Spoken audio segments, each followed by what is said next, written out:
ताजमहल को लेकर एक सबसे बड़ा मिसकंसेप्शन ये भी है कि इसके नीचे 22 कमरे बने हुए हैं, तो चलिए आज उनको भी देख लेते हैं। ताजमहल को व्हाइट मार्बल से बनाया गया है, पर ऐसा नहीं है। शाहजहां और मुमताज महल की कब्र बनी हुई है, यह असल में फेक टॉम्ब है, इसके अंदर कुछ भी नहीं है। ने सबसे पहले चैलेंज लिया कि जमीन को तब तक खुदाई की जाए जब तक मजबूत मिट्टी या स्ट्रॉन्ग रॉक ना आ जाए।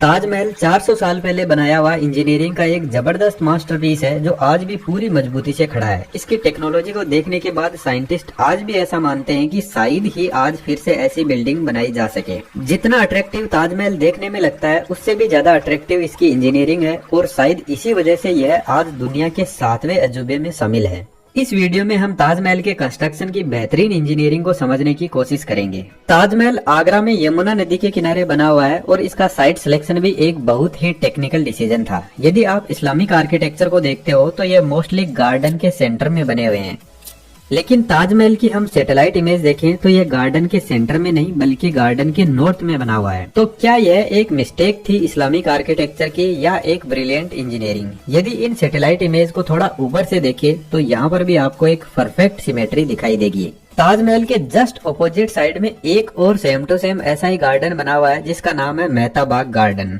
जो सेम साइज और सेम स्क्वायर में है। और आज की मॉडर्न इंजीनियरिंग से हमें पता चला कि उस टाइम के इंजीनियर्स ने नदी और इस गार्डन को भी इसी ताजमहल का ही पार्ट बनाया है। और इस हिसाब से देखा जाए तो ताजमहल गार्डन के एकदम सेंटर में बना हुआ है।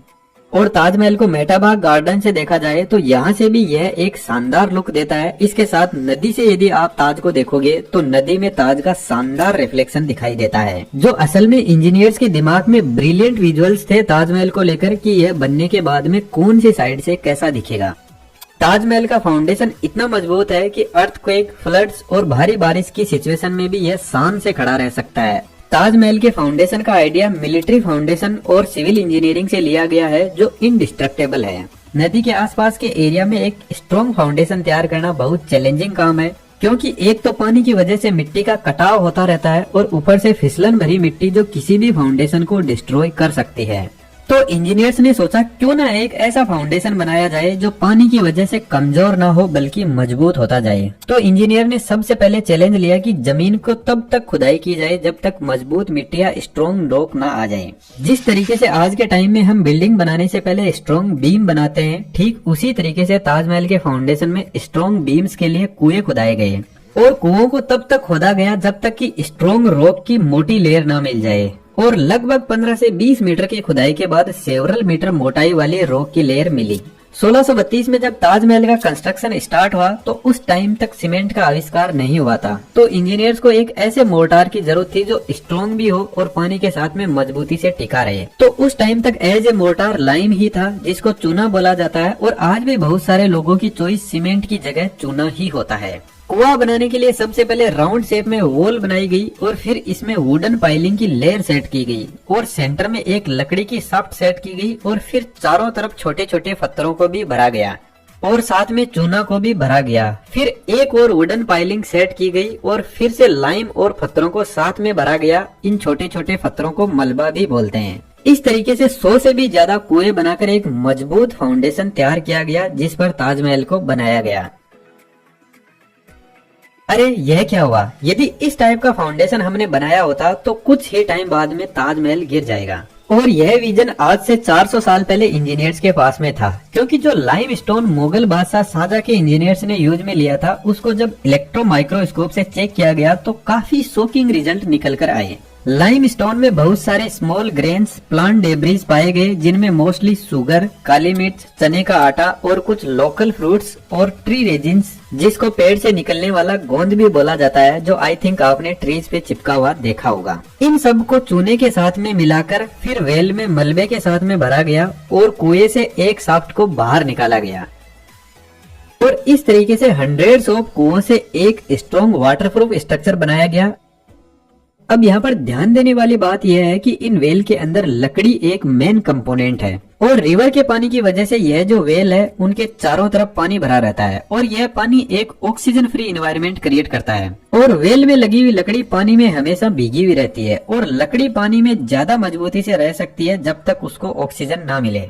तो यहाँ पर ताजमहल का फाउंडेशन यमुना नदी के पानी से ज्यादा मजबूत होता जा रहा है, लेकिन आज के टाइम में इंजीनियर्स के लिए एक बड़ी चुनौती यह भी है कि यमुना नदी का पानी सूख रहा है, जिसकी वजह से लकड़ी धीरे धीरे सूखने लगेगी जो फाउंडेशन में इनस्टेबिलिटीज क्रिएट कर सकती है। तो यहाँ पर फाउंडेशन की रेगुलर वॉचिंग रखी जाती है।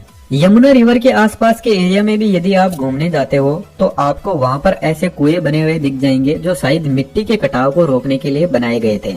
कुएं के ऊपर जो शाफ्ट है इनको एक दूसरे से कनेक्ट करने के लिए यहाँ पर एक ब्रिक्स का स्ट्रॉन्ग स्ट्रक्चर बनाया गया जो एक शाफ्ट से दूसरी शाफ्ट से कनेक्ट होते हुए एक आर्च बनाती है और इस तरीके से यहाँ पर बहुत सारी आर्चेज और टनल्स बनाए जाते हैं। ताजमहल की बिल्डिंग का वेट 25,000 टन तक है जो पर स्क्वायर मीटर में 25 टन का प्रेशर डालता है। तो इतने हेवी वेट को इवनली डिस्ट्रीब्यूट करने के लिए इस तरह का स्ट्रक्चर तैयार किया गया। वेल को सपोर्ट करने के लिए लाइम का फिर से एक बेड बनाया गया और इसी तरीके से मलबे का एक और फाउंडेशन तैयार किया गया इन आर्चेज के अराउंड। इस तरीके से ताजमहल का मजबूत फाउंडेशन बनके तैयार हुआ जिसके ऊपर फिर से ब्रिक्स की एक और लेयर बनाई गई और इस लेयर के ऊपर ताजमहल की मेन बिल्डिंग का बेस बनाया गया जो लगभग 7 मीटर की हाइट का है। अब यहाँ से ताजमहल की मेन बिल्डिंग बनना स्टार्ट होती है जो वाकई में इंजीनियरिंग का एक अद्भुत इन्वेंशन है। आपके यहाँ पर एक डाउट आ सकता है कि आज के मॉडर्न इंजीनियर्स को यह कैसे पता चला कि फाउंडेशन कैसे बनाया गया था, क्या हमने इसकी खुदाई की थी? नहीं, ऐसा नहीं है। इस फाउंडेशन का पता करने के लिए जियोग्राफिकल इन्वेस्टिगेशन की जाती है जिसमें जियो रडार जैसे डिवाइसेस होते हैं जो जमीन के अंदर पल्सेस भेजते हैं और चेक करते हैं कि कितनी पल्स वापस रिफ्लेक्ट होकर आती है और इसी बेस के ऊपर जमीन के अंदर लेयर्स की जाँच की जाती है। दोस्तों, एक बहुत बड़ा कंफ्यूजन है लोगों को हमारे एनिमेशन के कोर्स को लेकर। कुछ लोग बोल रहे हैं हमें ह्यूमन एनाटॉमी सीखना है, कुछ बोल रहे हैं हमें इंजीनियरिंग एनिमेशन सीखना है और सब लोगों की अलग अलग डिमांड रहती है। तो उन सभी से मेरा कहना है कि आपको जिस भी टाइप का एनिमेशन सीखना है आप हमारे एडवांस 3D एनिमेशन के कोर्स से सीख पाओगे जहाँ पर हमने A to Z 3D animation को कवर किया है। और सबसे इंटरेस्टिंग बात, हमारी 3D कम्युनिटी इतनी स्ट्रॉन्ग बनती जा रही है कि जब लोगों के काम को और उनके आइडिया को आप देखोगे तो आपका दिमाग भी क्रिएटिव थिंकिंग की स्टेज पर पहुंच जाएगा और साथ में आपको भी मल्टीपल अर्निंग के रास्ते दिखाई देने लगेंगे। डिस्क्रिप्शन में डिटेल्स अवेलेबल है, जरूर से चेकआउट कीजिएगा। आपका मोस्ट वेलकम है हमारी 3D कम्युनिटी में। ताजमहल की पूरी हाइट 73 मीटर है और यह एक परफेक्ट सिमेट्रिकल बिल्डिंग है। आप ताजमहल को किसी भी साइड से देखो यह सेम ही दिखता है। इंटरेस्टिंग बात यह है कि आप ताजमहल को चांद से देखो या 2 सेंटीमीटर की दूरी से देखो, यह आपको एकदम परफेक्ट सिमेट्रिकल दिखेगा। इसकी मेन बिल्डिंग एक परफेक्ट क्यूब है जो हर साइड में 58 मीटर स्ट्रेच हो रखा है। ताजमहल बहुत सारे इल्यूजन क्रिएट करता है जिसमें से एक सबसे इम्पोर्टेंट है इसके डोम का स्ट्रक्चर जिसका डायमीटर 18 मीटर है। जब आप पूरी बिल्डिंग को बाहर से देखते हो तो इसकी हाइट 73 मीटर है, लेकिन जैसे ही आप इसको अंदर से देखते हो तो अंदर से इसके डोम की हाइट बेस से ओनली 35 मीटर है और आउटर डोम यहाँ से 38 मीटर की हाइट पर और ऊपर बना हुआ है। और ऐसा इसलिए क्योंकि यहाँ पर डबल डोम स्ट्रक्चर यूज हुआ है। ताजमहल को बनाने में सिर्फ 18 इयर्स का टाइम लगा, जबकि आज के मॉडर्न साइंस का मानना है कि ऐसे स्ट्रक्चर को बनाने में 100 से भी ज्यादा साल का टाइम लग सकता है। लेकिन पुराने टाइम के इंजीनियर्स ने इसके कंस्ट्रक्शन को फास्ट करने के लिए डबल डोम डिजाइन को यूज किया। इनर डोम सिर्फ 35 मीटर हाइट में बना हुआ है जो बाहर के डोम को बेस प्रोवाइड करवाता है। आउटर डोम इनर डोम के 38 मीटर ऊपर बना हुआ है। आउटर डोम को फास्ट बनाने के लिए सबसे पहले यहाँ पर सिर्फ एक सिलेंड्रिकल शेप खड़ा किया गया और फिर इसको एक परफेक्ट डोम का शेप प्रोवाइड किया गया। इनर डोम और आउटर डोम के बीच में एक खाली गैप रखा हुआ है जो एक इंसुलेटर की तरह काम करता है जो ताजमहल के सेंट्रल चेंबर को गर्म होने से बचाता है। इनर डोम की हाइट कम रखने का एक रीजन यह भी है कि अंदर बैठकर कोई बात करे तो इको कम हो। एक सबसे बड़ा भ्रम यह भी है कि ताजमहल को व्हाइट मार्बल से बनाया गया है, पर ऐसा नहीं है। ताजमहल की पूरी बिल्डिंग को ईंटों से ही बनाया गया है ताकि इसके कंस्ट्रक्शन को फास्ट किया जा सके और फिर इसके ऊपर 8 से 10 इंच थिक व्हाइट मार्बल की लेयर सेट की गई है। अब ताजमहल का डोम वैसे तो आपको परफेक्ट सिमेट्रिकल दिखाई दे रहा है। यदि हम इस डोम को डिवाइड कर दे 2 हिस्सों में तो इसके लेफ्ट का पार्ट स्लाइटली राइट के पार्ट से हल्का सा बड़ा है। अब ऐसा क्यों है इसके पीछे रीजन का तो पता नहीं है, लेकिन मॉडर्न साइंस ऐसा मानती है कि शायद यह कोई एक ह्यूमन मिस्टेक ही थी। ताजमहल में जो व्हाइट मार्बल लगा हुआ है वह राजस्थान के मकराना शहर से लाया हुआ है, जो डोलामाइट से बना हुआ है और यहाँ का मार्बल वर्ल्ड वाइड फेमस है। इस व्हाइट मार्बल की खास बात यह है कि यह लाइट के साथ में बहुत अच्छे से इंटरेक्ट करता है और इसी वजह से ताजमहल दिन के अलग अलग टाइम में अपना कलर भी चेंज करता रहता है।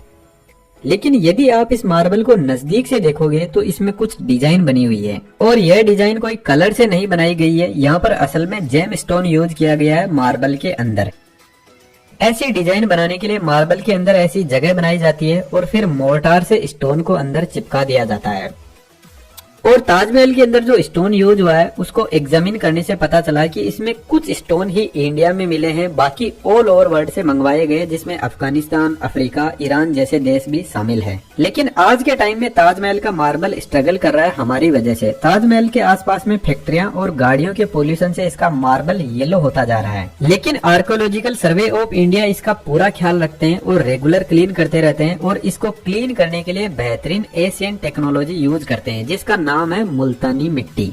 माइक्रोस्कोपिक लेवल पर रिसर्च करने पर पता चला कि मुल्तानी मिट्टी के अंदर पोटेशियम, सोडियम, कैल्शियम और एल्यूमिनियम के मॉलिक्यूल होते हैं जो आज के टाइम के टॉक्सिन्स को अच्छे से एब्जॉर्ब कर लेते हैं और वापस ओरिजिनल प्योरिटी को रीस्टोर करते हैं। तो खासकर जो बॉयज और गर्ल्स कॉस्मेटिक्स पर बहुत पैसा फेंकते हैं ब्यूटी के लिए, वह मुल्तानी मिट्टी यूज कर सकते हैं, जिसने ताजमहल को 400 सालों से इतना चमकदार बना रखा है। तो हमारी तो उम्र ही कितनी है। यदि आप ताजमहल के मेन क्यूब का स्ट्रक्चर देखोगे तो यह ऑक्टागोनल शेप में बना हुआ है, जिसको हस्तबिस्त डिजाइन भी बोलते हैं। और सबसे इम्पोर्टेंट बात यह है कि ताजमहल के अंदर यह हस्तबिस्त डिजाइन आपको हर जगह देखने को मिलेगी। सेंट्रल चेंबर की डिजाइन भी कुछ ऐसी ही बनी हुई है जो ऑक्टागोनल शेप में है, जिसमें टोटल 8 चेंबर बने हुए हैं।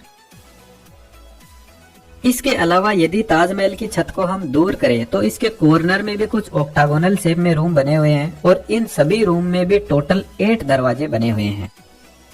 ताजमहल का जो मेन एंट्रेंस गेट है, जिसको ईवान बोलते हैं, इसके पीछे भी एक रूम बना हुआ है और इस रूम में एंटर होते ही आपको 3 गेट दिख जाएंगे। एक गेट सेंट्रल चेंबर में जाता है जहाँ पर मुगल बादशाह शाहजहां और मुमताज की फेक कब्र बनी हुई है और 2 साइड में गेट जाते हैं दोनों कॉर्नर में बने हुए ऑक्टागोनल शेप वाले रूम तक। यह रूम भी सेंट्रल चेंबर से कनेक्ट होते हैं। इसके साथ में ईवान के पीछे बने हुए रूम से भी कनेक्ट होते हैं। अब ताजमहल की हस्तबिस्त डिजाइन के पीछे मेन रीजन इस्लामिक कल्चर को बताया जाता है और जो आर्कोलॉजिकल डिपार्टमेंट के इंजीनियर्स हैं उनका भी यही कहना है कि अकॉर्डिंग टू कुरान सवरक के 8 दरवाजे हैं और उन्हीं के आधार पर ताजमहल को डिजाइन किया गया है। और यही same to same pattern Taj Mahal के गार्डन में भी देखने को मिलता है, जिसको 4 बाग गार्डन बोलते हैं, जिसमें 4 जलधाराएं और 4 बाग होते हैं जो सवरक के 8 खंड का प्रतीक है।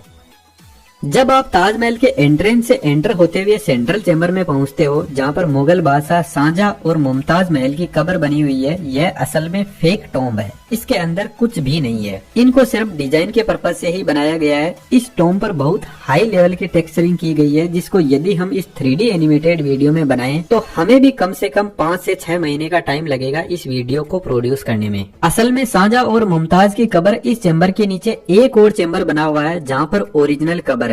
जैसे ही आप मेन गेट से एंटर होते हो तो नीचे की तरफ कुछ ऐसा रास्ता जाता है जो मेन टॉम्ब तक पहुंचता है, जहां पर पब्लिक को जाना अलाउड नहीं है।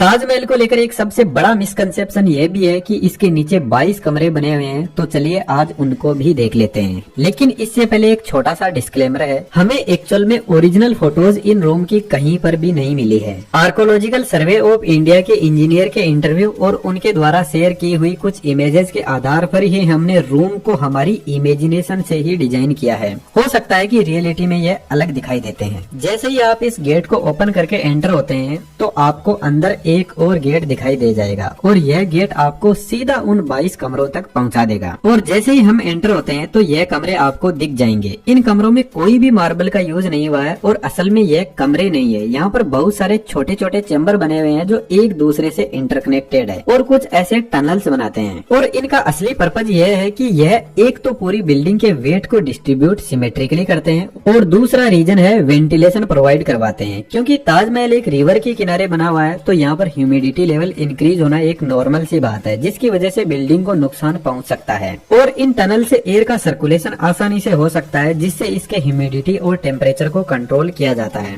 वैसे इन रूम को कोई भी स्पेशल पर्पज से नहीं बनाया गया है, यह ताजमहल के बेस का ही पार्ट है। ताजमहल के चारों कॉर्नर पर 4 मीनार बनी हुई है, जो फिर से एक ऑप्टिकल इल्यूजन क्रिएट करती है, जो यह दिखाती है कि ताजमहल एक बहुत ही बड़ी बिल्डिंग है। यह मीनार स्लाइटली आउटसाइड में झुकी हुई है, जिसके पीछे एक बड़ा रीजन बताया जाता है कि यदि अर्थक्वेक या कोई भी इन्वायरमेंटल डिजास्टर होता है तो मीनार गिर भी जाए तो मकबरे को नुकसान ना पहुंचाए, यह बाहर की तरफ ही गिरेगी। इन मीनार के अंदर भी स्पाइरल सीढ़ियां बनी हुई है, जिनकी हेल्प से ऊपर जाया जा सकता है। अब ताजमहल का एक पूरा ओवरव्यू देख लेते हैं। ताजमहल का यह मेन एंट्रेंस गेट है। जैसे ही आप एंटर होते हो तो आपको ऐसा लगेगा जैसे किसी चीज से पर्दा उठाया जा रहा है और ताजमहल आपके सामने अनवेल होता हुआ दिखाई देगा। इसके बाद में सबसे पहले आप पहुंचोगे चारबाग गार्डन में, जिसकी लेंथ 100 मीटर की है। इसके बाद में एक सैंड स्टोन का बेस बना हुआ है और इस बेस के ऊपर एक साइड में एक दरगाह बनी हुई है। ताजमहल की दूसरी साइड में गेस्ट हाउस बना हुआ है, जो पुराने टाइम के स्पेशल गेस्ट के लिए शायद बनाया गया था। इसके बाद में ताजमहल की मेन बिल्डिंग का बेस आता है, जिसके ऊपर इस शानदार मकबरे को बनाया गया, जो शान से दुनिया का 7वां अजूबा बनकर खड़ा है। और हमें इस बात का प्राउड भी है कि ऐसा शानदार स्मारक अपने देश भारत में बना है, जो हर साल वर्ल्ड वाइड 70 लाख लोगों को अपनी तरफ आकर्षित करता है। उम्मीद करता हूँ ताजमहल आपको इंजीनियरिंग प्रोस्पेक्टिव से भी बहुत अट्रैक्टिव लगा होगा। हमारी 3D कम्युनिटी में आपका मोस्ट वेलकम है और आपसे एक छोटा सा निवेदन भी है, चैनल की मेंबरशिप जरूर से ज्वाइन कीजिएगा। हमें आपके सपोर्ट की जरूरत है। Thank you.